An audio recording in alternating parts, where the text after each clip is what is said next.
CARE Act being signed into law, of course, something he had a major role in, and encourage Americans to sign up for insurance at healthcare.gov. During the special enrollment period his administration opened amid the pandemic. Additionally, Health and Human Services Secretary, newly confirmed Secretary Xavier Becerra will travel to Carson City, Nevada, and the second gentleman will be in Omaha, Nebraska, talking about how the rescue plan lowers health care costs. And then on Equal Pay Day, Wednesday, the President and the First Lady will host an event at the White House, and the second gentleman will travel to St. Louis, Missouri. They will showcase how the rescue plan provides help for women and families by increasing the child tax credit and expanding child care assistance. And we may have some special guests in the briefing room on Wednesday, who of course will be women, just to give you a little preview, but go ahead. Thanks, Jen. Two subject areas. In the spirit of transparency to rebuild public trust, when will reporters be allowed to tour facilities holding children who cross the southern border? And are there any concerns that the images from those tours might show that there's a crisis?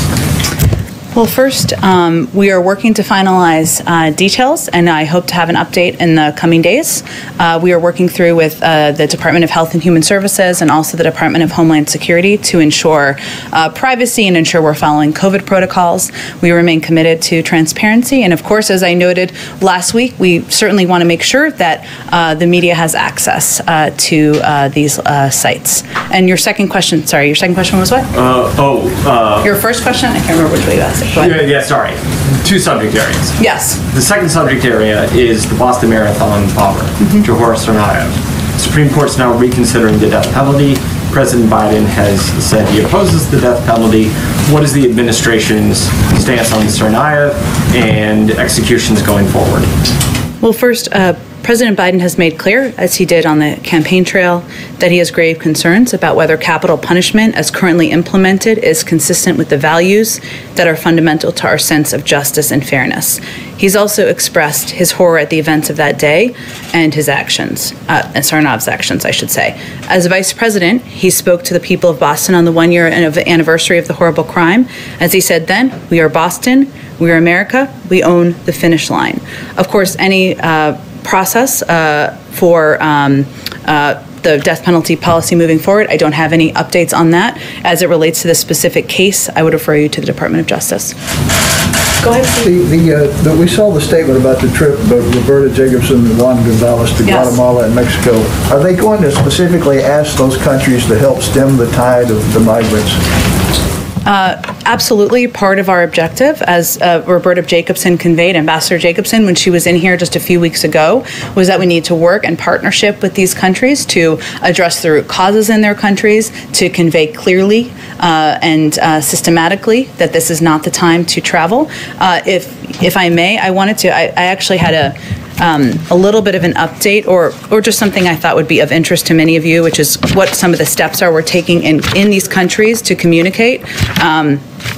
And a lot of this is through, of course, the State Department and embassies. And so here's a few things we're doing. This will obviously increase over time, but just to give you a sense of our investment.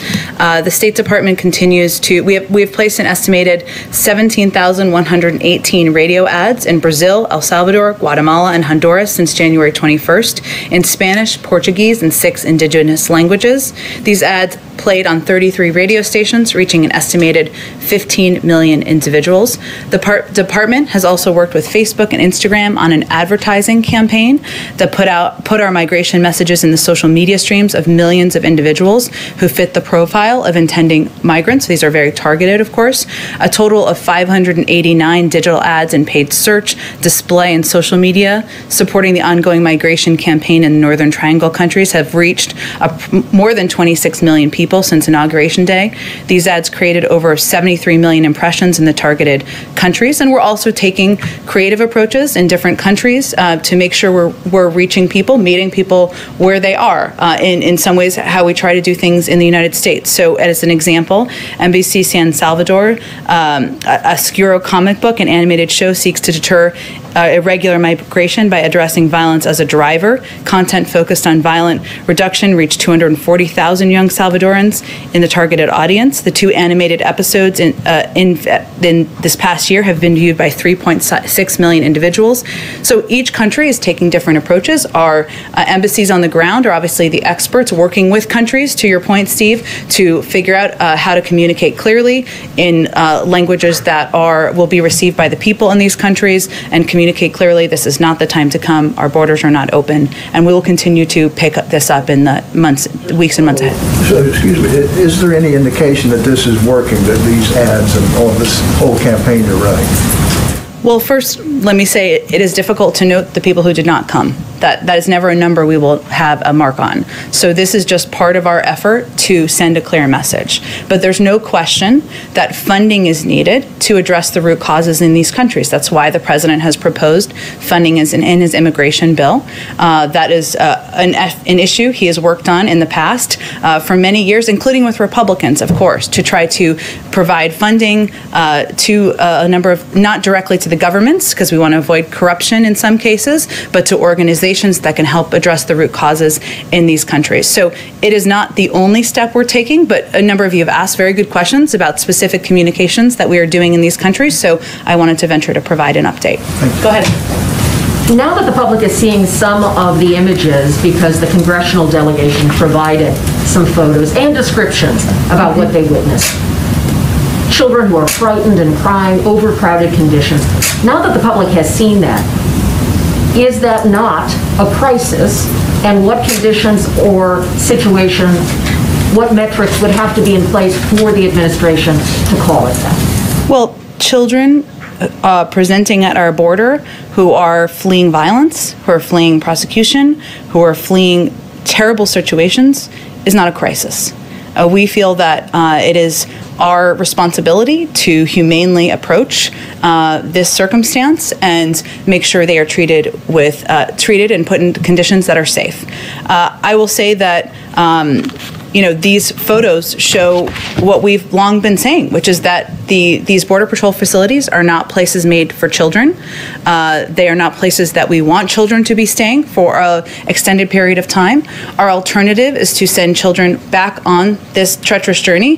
That is not, in our view, the right choice to make. And so our focus now is on solutions and putting in place policies, including expediting processing at the border, opening up additional facilities, something that you've seen developments on over the past several days, and there'll be certainly more on, restarting our Central American Minors Program, which was stopped in 2017. Thousands of kids should be eligible to apply for that, so they're not making this journey. So our focus is on solutions and implementing them as quickly as possible. The president said he is open to going to the border at some point. Do you have any sense if during this current situation he would consider it valuable to go there, see for himself the conditions, talk to people on the ground? Is that something we should expect? I don't have any trips to preview for you. I can tell you that the president is briefed regularly on the situation at the border and every step that he is pushing his team to take, that his team is taking to put in place actions, to put in place solutions that will expedite processing, get kids into shelters more quickly. And he is regularly briefed, but I don't have anything to preview for you on a trip. He also said one of the changes that could take place is allowing a process where those seeking asylum can do it from their home countries. But there are a lot of advocates who say that just extends the period of exposure to poverty, violence, all of those conditions, and don't support that. So how is the president going to deal with that factor? And clearly the border is not closed given the flow. So that seems like a message that is not in tune with what people are actually seeing based on, we're now up to 15,000, 16,000 kids in U.S. custody and so forth. Well, factually, the vast majority of people who come to the border are turned away. Adults, families, single people who are coming to the border are turned away.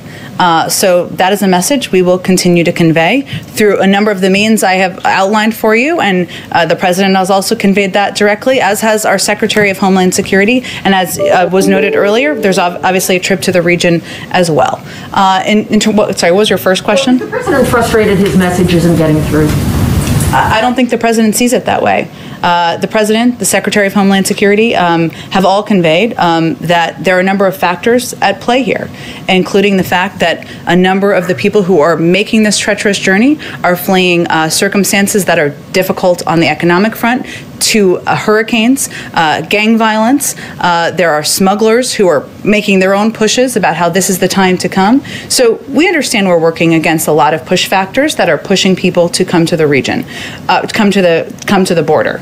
But what we are conveying from our end is that the border is not open. The majority of people are turned away, and we are, as we're talking about children here, and with children, our focus is on expediting the processing at the border and ensuring they can get to shelters as quickly as possible. Go ahead, Peter. Thank you, Jen. So now that Border Patrol agents in the Rio Grande Valley are letting adult migrants go without even issuing notices to appear, is the immigration policy just becoming more of like the honor system?